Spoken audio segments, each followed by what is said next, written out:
Saudamos com a paz do Senhor Jesus as nossas irmãs da classe Dorcas. Finalmente vamos conseguir gravar a aula, né? Tivemos um problema aí, mas graças a Deus estamos resolvidos. E hoje nós vamos estudar a nossa 7ª lição desse trimestre, né? Que são as lições de terceiro trimestre de 2012, estamos estudando novamente. E hoje esta lição vai falar sobre a divisão espiritual no lar. Que Deus nos abençoe e que nós possamos ter uma aula edificante no nome do Senhor Jesus. O nosso textuário se encontra na primeira carta de Pedro, capítulo de número 3, versículo 1, que nos diz: semelhantemente, vós mulheres, sede sujeitos aos vossos próprios maridos, para que também, se algum não obedecem à palavra, pelo porte de suas mulheres sejam ganhos sem palavras. A verdade prática fala que ganhe seu cônjuge para Cristo através do seu bom testemunho. A leitura bíblica em classe encontra-se na primeira carta de Paulo aos Coríntios, capítulo 7, versículos de número 12 ao 16.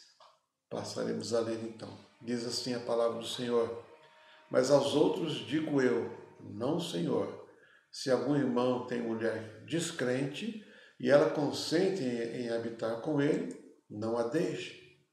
E se alguma mulher tem marido descrente e ele consente em habitar com ela, não o deixe.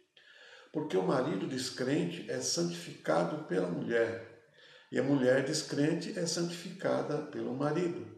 De outra sorte, os vossos filhos seriam imundos, mas agora são santos. Mas se o descrente se apartar, aparte-se, porque nesse caso o irmão ou a irmã não está sujeito à servidão, mas Deus chamou-nos para a paz. Porque de onde sabes, ó mulher, se salvarás teu marido, ou de onde sabes, ó marido, se salvarás a tua mulher? Como a nossa lição hoje trata da família, né? E o nosso textuário, que nós lemos, está lá em 1 Pedro 3,1, que fala com a mulher, né? Que sejam submissas aos seus próprios maridos, né? Para que também, se algum deles não obedecem à palavra, pelo porte das suas mulheres sejam ganhos sem palavras. Mas também eu queria acrescentar o versículo de número 7, que está agora sendo dirigida aos maridos, né? Igualmente vós, né? Da mesma forma, vocês, maridos, coabitai com elas com entendimento, dando honra à mulher como vaso mais fraco, como sendo vós mesmos corredeiros da graça da vida, para que não sejam impedidas as vossas orações. É importante, né? O comportamento da mulher em relação ao seu esposo não crente e o comportamento do esposo em relação à mulher, né? Dando honra, mesmo que ela não seja da mesma fé, não seja crente igual a você, né, marido. E então, igualmente vós coabitai com elas com entendimento, dando honra à mulher. Isso é muito importante, né? Porque a religião não deve ser motivo, né, de desavenças ou discórdias dentro de um lar cristão. Então, por isso, é importante nós entendermos o que Pedro está escrevendo, na verdade, à mulher e ao marido. Agora, nosso texto básico da nossa lição está na primeira carta que Paulo escreveu aos Coríntios, capítulo 7. E nós vemos logo no primeiro versículo do capítulo 7 que Paulo está respondendo a algumas questões, né, que foram dirigidas a ele por carta, e agora ele está respondendo essas questões. E se nós olharmos também para o pano de fundo da igreja de Corinto, nós sabemos que a cidade de Corinto era uma cidade desenvolvida, uma cidade comercial, cujos navios tinham que passar por esta cidade, né, naquele canal que existe até hoje, e foram desenvolvendo, então, uma grande cidade, né, do ponto de vista comercial.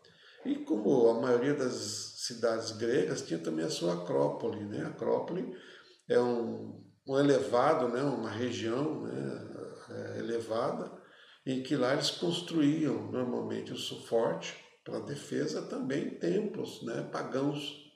E lá também existia o seu templo pagão, e nesses templos pagãos existiam as prostitutas, né, cultuais, e à noite elas desciam para a cidade para prestar seu serviço. Então a cidade vivia numa corrupção moral muito grande. Então era praticamente a vida cotidiana desta cidade era permeada por promiscuidade, né, por consumo de bebidas, por imoralidades. Mas mesmo assim Deus fala com Paulo para que ele não se calasse e pregasse o evangelho naquela cidade, porque o Senhor tinha muita vida ali para ser salvo. Então a igreja nasceu nesse ambiente e os crentes foram então sendo salvos. E a carta que Paulo escreve aos Coríntios é uma carta de correção de comportamento, né? Porque muitos crentes dentro da igreja estavam confusos, né? Tanto é que havia partidarismo dentro da igreja. Eu sou de Paulo, eu sou de Apolo, eu sou de Pedro, né, de Cefas, eu sou de Cristo. Então, existe uma desorganização, uma comunhão prejudicada, né? E muitos que, embora tivessem saído do mundo, o mundo ainda estava dentro dessas pessoas. A gente costuma dizer, nós saímos do mundo, mas também o mundo precisa sair da gente. Então, existia essa confusão dentro da igreja. Quer dizer, a igreja estava contaminada, né, por causa do ambiente externo. E por causa dessa contaminação havia dúvida daqueles que eram sinceros ao Senhor e cujo seu cônjuge não tinha aceitado a fé, então muitos achavam que tinham que abandonar o cônjuge que não aceitasse a fé, outros acham que não, que havia uma convivência. Então, para dirimir essas dúvidas, a igreja então escreve muitas perguntas a Paulo. Então Paulo está respondendo aqui no capítulo 7 essas perguntas. E quando chega aqui no versículo de número 12, que faz parte da nossa lição, né, Paulo diz assim: mas aos outros digo eu, não o Senhor. Se algum irmão tem mulher descrente e ela consente em habitar com ele, não o deixe. E aqui tem uma expressão interessante que Paulo diz: mas aos outros digo eu, não o Senhor. Por que ele fala dessa forma, digo eu e não o Senhor? E no versículo 10, né, ele fala, diz o Senhor e não eu. Quando ele fala aos casados cristãos, né, não se separarem. Por que essa expressão Paulo usa? Porque Jesus, no seu ministério, né, no período em que ele viveu entre nós, ele não tratou deste assunto específico aqui que Paulo está tratando no versículo de número 12. Por isso que ele diz, né, digo eu, não, Senhor. Não significa que ele está desautorizado ou desautorizando o Senhor, ou que não seja uma carta inspirada pelo Espírito Santo. É uma carta inspirada pelo Espírito Santo. Só que tem apenas esse porémzinho aqui, ó. Não, digo eu, não, Senhor, não é verdade? Repetindo aqui, é que o Senhor Jesus não havia tratado esse assunto, mas Paulo, com autoridade espiritual e inspirado por Deus, estaria tratando deste assunto, né? Porque Jesus tratou do divórcio, né? Se nós olharmos lá em Mateus capítulo 19, em Marcos capítulo 10, em Lucas capítulo 16, Jesus trata então da questão do divórcio. Mas aqui era uma questão específica, né? Em que um dos cônjuges é cristão e o outro não. Então, o que Paulo está tratando aqui é este assunto delicado para alguns, né? E talvez outros conseguiam conviver com isso com maior entendimento, né? E eu sei que na nossa igreja, né, tem muitas situações assim, que o esposo ou a esposa é crente e o outro cônjuge não é. né? E aí pode causar conflito. E nós não fomos chamados ao conflito, nós somos chamados à paz. Na minha casa mesmo, né? Minha mãe, ela aceitou ao Senhor Jesus primeiro que meu pai.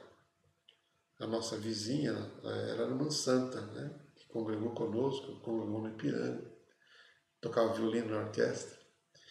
E a irmã Santa era vizinha da minha mãe. E naquela época, né, muitos anos atrás, o pastor Alfredo, ele visitava, né, os membros, né, os irmãos. E um dia ele estava visitando a irmã Santa e a irmã Santa chamou minha mãe. Dona Sara, vem aqui conhecer meu pastor. E minha mãe já tinha aquele desejo de conhecer a verdade, né? E ali conversando, né, na casa da irmã Santa, ali com o pastor Alfredo, a minha mãe aceitou Jesus. Na hora ali, né? E o pastor orou por ela, né? E já quando se levantaram da oração, já cumprimentou, né? A paz do Senhor, minha irmã. E minha mãe voltou para casa, né? Salva, né? Crente no Senhor Jesus. Claro, né? Meu pai estranhou aquilo, mas interessante que logo cedo minha mãe aprendeu a orar. E antes de se deitar, minha mãe orava, se ajoelhava ao pé da cama, orava em voz alta, né? Orava naquela época ela só tinha um filho, meu irmão mais velho, e orava pelos familiares e orava pelo meu pai. E orava. Um dia, e meu pai ficava deitado escutando ela orar. E um dia ela não orou para meu pai. Ela não mencionou o nome dele, foi deitar. E ele, aquela noite, não dormiu. E aquilo foi mexendo com ele, né? Interessante. E o Senhor foi falando no coração dele, e até que então ele aceitou o Senhor Jesus, né? E somos uma família, graças a Deus, aos pés do Senhor. Então, e tem muitos testemunhos assim, né? Na casa do Senhor. E tem muitos casos, né? Que acho que as irmãs sabem, conhecem, né? Ou vivenciam nessa situação de que um dos cônjuges não serve ao Senhor. Então essa lição veio para nos ajudar a entender isso, né? E nos comportarmos na presença do Senhor. Aqui nós vamos então desenvolver, segundo a nossa lição, né? Segundo a lição, os tópicos da nossa lição. E o primeiro tópico fala sobre convivendo com o cônjuge não crente. E ele fala a convivência com o cônjuge descrente. E aqui, nós temos uma coisa muito importante, que é a instituição do casamento. Como eu disse já anteriormente, a religião não é motivo, né, para criar conflitos na família. O casamento foi a primeira instituição que Deus estabeleceu entre os homens, aqui entre um homem e uma mulher. E ele vem antes mesmo da religião. A religião começou no capítulo 3 de Gênesis. Então o fato de ter conflito, né, no casamento é uma coisa que precisa ser evitada, principalmente pelo cônjuge cristão, que já tem um entendimento, temos a mente de Cristo, não é verdade? E aqui, o Senhor, Deus, quando criou o homem, tudo que ele criou, né, ele achou que foi muito bom na avaliação do próprio Deus. Mas quando ele cria o homem e vê este homem só, o próprio Deus diz, não é bom que o homem esteja só. Fale uma adjutora que lhe seja idônea. Adjutora, auxiliadora, companheira, idônea é capaz, né? A palavra idôneo quer dizer capaz, adequado. Então Deus, ele fez desta forma para que o homem tivesse a sua companheira e vice-versa, né? A mulher estivesse na companhia de um homem. Então, o casamento, né, foi estabelecido por Deus logo lá no início de todas as coisas. E agora, observando ainda este conselho de Pedro, que é o nosso texto áureo, ele fala que o procedimento da mulher pode ganhar o homem. Quer dizer, o seu comportamento falará mais alto que as suas próprias palavras. Então, para manter né, esta instituição chamada casamento, há um comportamento tanto da mulher quanto do homem, né? E aqui, eu não sei porquê, se as mulheres falam mais que os homens, não sei, né? Dizem que sim, mas aqui o que Pedro está orientando é sobre comportamento, né? Falar menos e se comportar de uma forma que você consiga se expressar de uma forma adequada, porque a mulher ela é idônea, ela é capaz. Então, se ela é capaz, então ela é capaz de se comportar de tal forma que ela então pode ganhar o seu marido. E o marido precisa se comportar de tal forma que demonstre o seu amor, né, e faça agir em amor, respeitando essa capacidade, respeitando essa pessoa que é a sua esposa, né? E no item número 2 aqui fala a santificando o cônjuge. Qual é então o significado desta expressão, né? A mulher crente santifica o marido não crente e o marido crente santifica a mulher crente. Evidentemente, não está falando aqui da santificação de salvação, porque a salvação só é por Jesus Cristo, né? A gente sabe disso. Então, o que significa esta santificação?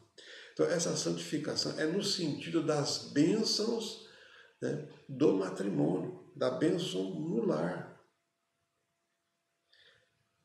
Para termos uma ideia de como, uma explicação mais didática sobre isso, é nós pensarmos na vida de José do Egito, quando ele estava lá na casa daquele general, lá no Egito, quando ele foi escravo para lá, e ele começou a trabalhar na casa daquele general.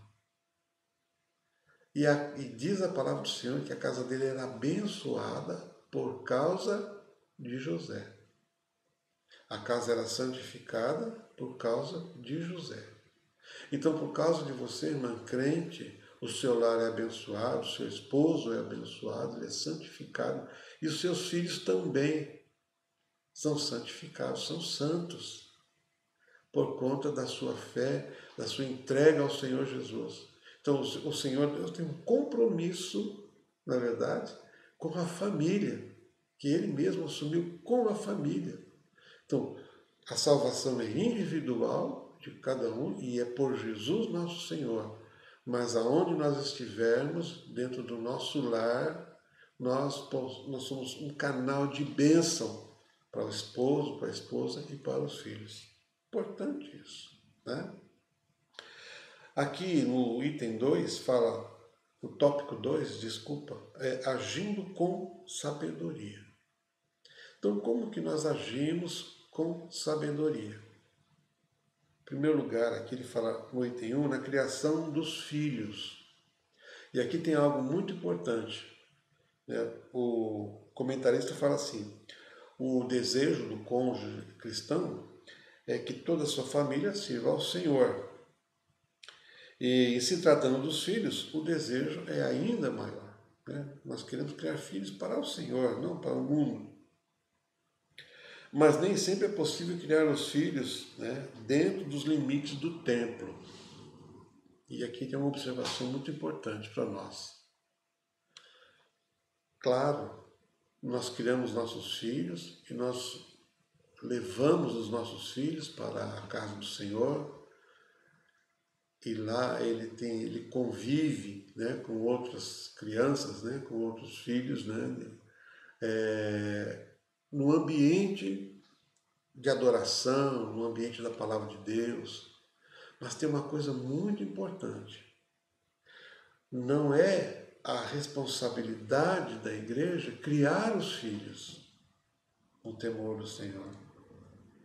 A responsabilidade é dos pais de criar os filhos no temor do Senhor. Então, o modo didático de Deus expressou lá em Deuteronômio, capítulo 6. E veja, Deuteronômio capítulo 6, a partir do versículo 4, diz assim: ouve Israel, o Senhor Deus é o único Senhor. E essa expressão, ouve Israel, né, ela tem uma expressão em hebraico que é chamar. Chamar. Lembra em Marcos, capítulo 10 de Marcos, capítulo 12 de Marcos, o escriba foi ter com Jesus, perguntando qual é o maior mandamento, né? E Jesus então recitou Shema para ele: ouve, ó Israel, o Senhor Deus é o único Senhor. E agora diz assim no versículo 5: amarás, pois, o Senhor teu Deus de todo o teu coração, de toda a tua alma e de todas as tuas forças. E estas palavras que hoje te ordeno estarão no teu coração. Mas o nosso coração é o depósito da palavra de Deus. O salmista diz: escondi a tua palavra no meu coração. Então é o depósito, né? Na verdade, a nossa mente, né? a nossa memória, né? Então ele diz: estas palavras que hoje te ordeno estarão no teu coração. O que eu tenho que fazer? E as ensinará a teus filhos, e delas falarás assentado em tua casa. Veja a importância, né? Andando pelo caminho e deitando-se e levantando-se. É na convivência do lar, na convivência do pai ou da mãe ou dos pais, é que Deus nos deu a oportunidade de ensinar os nossos filhos. Então não deixe, não pense que é a igreja que vai ensiná-los, mas somos nós. Na igreja é a comunhão, né, com os outros irmãos. Sim, é o aprendizado da palavra também, metódica, mas o maior ensino desta criança é no lar. Ninguém pense que manda a criança para a igreja, por isso que nós precisamos ir com esta criança para a igreja, nossos filhos para a igreja, enquanto nós temos domínio, claro, né? Nós levamos para a igreja, elas vão ver nós adorando ao Senhor, vão estar em comunhão com outras crianças, e em casa é que elas aprendem mais e fixam mais, né? Então lhes ensinarás a teus filhos, e delas falarás assentado em tua casa pelo caminho, deitando-se e levantando-se. Também as atarás por sinal na tua mão e te serão por frontal entre os teus olhos.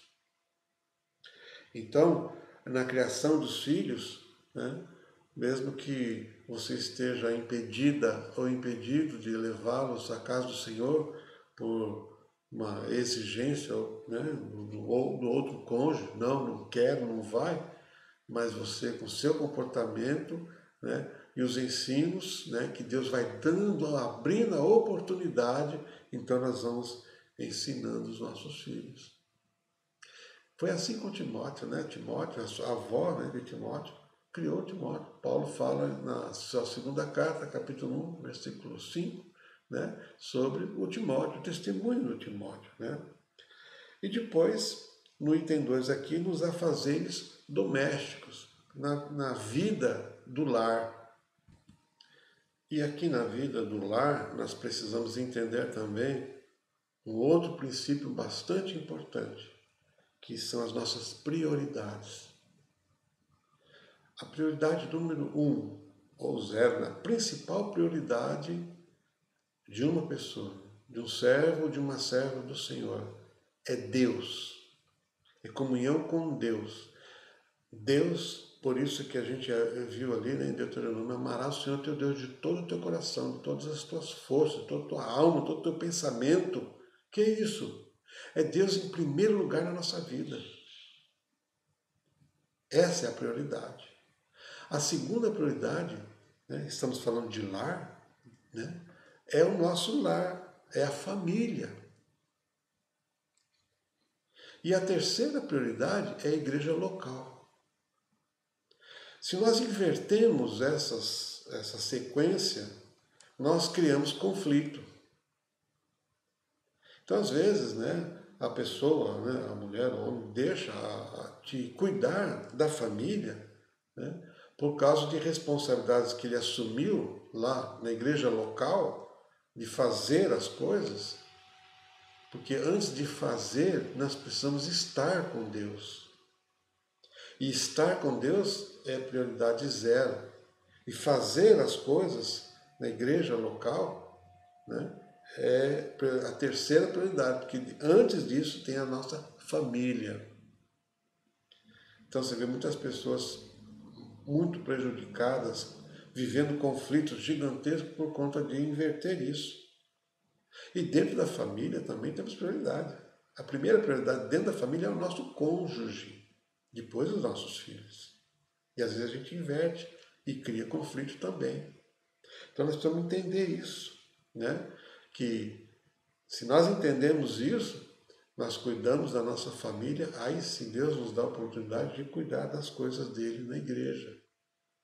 Esse é um princípio também bíblico, O obreiro, ele primeiro precisa dar conta da sua família, que ele cuide bem dos seus filhos, porque se ele não cuidar bem de sua casa, ele cuidará bem da casa de Deus, diz a palavra do Senhor. Então este é um princípio também que precisamos observar. Mesmo nós que somos o casal, a família é crente, precisa observar isso. E a família em que nem todos são cristãos, precisa também observar isso com cuidado, não é verdade? E o item 3 fala na vida espiritual. Como já dissemos, a questão da religião não é motivo de conflito no lar. Mas a nossa vida espiritual está sempre em primeiro lugar diante de Deus. E aqui o comentarista fala o seguinte, há muitos casos de maridos que proíbem a esposa de participarem das atividades da igreja, ou até mesmo de comparecer aos cultos. Claro que existe também casos de mulheres que não permitem que seus maridos vá à igreja, morre de ciúmes, e não vai, e ela entende tudo diferente, não é verdade? Então, e qual que é o nosso comportamento? O comportamento do cristão, ele não deve deixar de forma alguma a sua comunhão com Deus. Não pode culpar Deus. Deus, a minha esposa não me deixa ir na igreja, ela cria confusão, ou o meu esposo não deixa, então, Deus, se não resolve isso, então eu não vou, não quero mais. Não pode culpar Deus por conta disso. É uma situação da vida, não é verdade? Por isso que a nossa igreja, a palavra do Senhor, nós somos orientados pela palavra do Senhor, aqueles que querem se casar, casem-se no Senhor, para você não ter problema mais tarde. Querem casar? Casem, mas no Senhor. O que nós estamos falando aqui, quando falo de casamento misto, são as pessoas que aceitaram o Senhor Jesus depois que se casaram, não antes. Não é verdade? Então aqui, na vida espiritual, nós precisamos então ser fortalecidos por Deus, para superar ou para enfrentar, às vezes, essas dificuldades. Por quê? Porque às vezes o cônjuge, ele não é crente, não vai na igreja, mas também não quer ir embora, ele não quer se separar. Ele quer continuar vivendo com a família, com a sua esposa, com os seus filhos, e vice-versa, a esposa também. Então, nesse caso, existe, então, esta orientação de Paulo, que fala, não se separe, não é para separar. Agora, se o descrente quer se separar, então que se separe, deixa ele ir. Como que você sabe se você vai salvar o seu marido ou a mulher? Ou como você, ó marido, sabe que você vai salvar a sua esposa? Então a gente não sabe. Os planos de Deus. Ou vice-versa a pergunta, eu quero ir embora porque meu marido não tem jeito mesmo, ou minha mulher não tem jeito mesmo. Não, essa aqui não tem jeito. Como você sabe que não tem jeito? Não é verdade? Ou então, não, de jeito nenhum, não vou separar porque ele vai cessar. Como você sabe? Nós não sabemos. Então, se o descrente quer ir, existe então essa autorização, né, da palavra de Deus, né, que a outra condição, né, que Jesus ensinou sobre esta separação, que o Senhor Jesus não é para separar, a não ser por casos de relações sexuais ilícitas, né, do cônjuge que traiu a sua esposa ou esposo, né, de forma com relações ilícitas. E aqui é uma outra condição de que o irmão ou a irmã pode aceitar o divórcio daquela parte que quer ir embora. E você pode contrair um novo casamento no Senhor. Essa é a condição, né? E no item 3, fala de evangelizar o cônjuge. Então, o primeiro tópico fala, o primeiro item diz com nova postura. As irmãs lembram quando nós estudamos a carta aos Efésios, né, que nós elencamos lá pelo menos 4 sessões naquela carta para poder efeito de estudarmos e o que ela nos ensina. Então, olha só, aqui está falando de uma nova postura, porque agora somos cristãos, fomos chamados à paz, né? Aquela maneira que nós tratávamos o cônjuge, né? A maneira segundo o mundo, não serve mais. Por quê? Lá em Efésios, né? Lembra que nós estudamos uma nova vida. E depois que nós temos uma nova vida, nós participamos de uma nova, somos cidadãs de uma nova cultura, uma nova vida, uma nova sociedade. Nós somos de uma nova nação. E porque somos de uma nova nação, nós temos agora novos comportamentos. E depois que temos novos comportamentos, nós temos novos relacionamentos. E a gente viu no capítulo 5, a partir do versículo 22, o relacionamento no lar. Então, essa novidade de vida em que nós temos tem que ser evidente na nossa vida. Porque nascemos de novo. Não somos mais desse mundo, né? Nosso comportamento agora mudou. Por isso que Paulo, quando escreve aos Romanos, capítulo 12, ele fala: transformai-vos pela renovação do vosso entendimento. E a renovação do nosso entendimento vai redundar em novos comportamentos, né? Diante do cônjuge não cristão, não crente. É dessa forma que nós evangelizamos. Muitas vezes sem palavras, não é verdade? Só com o comportamento nosso. E aqui ele fala também, no item 2, com bom testemunho. Claro, se nosso comportamento agora, nós temos novos comportamentos, evidentemente, automaticamente, o nosso testemunho também será um testemunho novo, de uma vida nova. E esse testemunho, né, que é a expressão externa daquilo que nós temos, que é o nosso comportamento, né, aquilo que nós pensamos, que temos no coração. Então, ele fala aqui, o cônjuge convertido não pode viver envolvido em situações ilícitas, né? E aí, Paulo também fala aos coríntios, né, de uma forma muito especial, da nossa transformação. A correção que Paulo escreve aos coríntios era tão severa, né, que no capítulo 6 ele trata de um assunto de testemunho. Né? Ele diz assim, não erreis.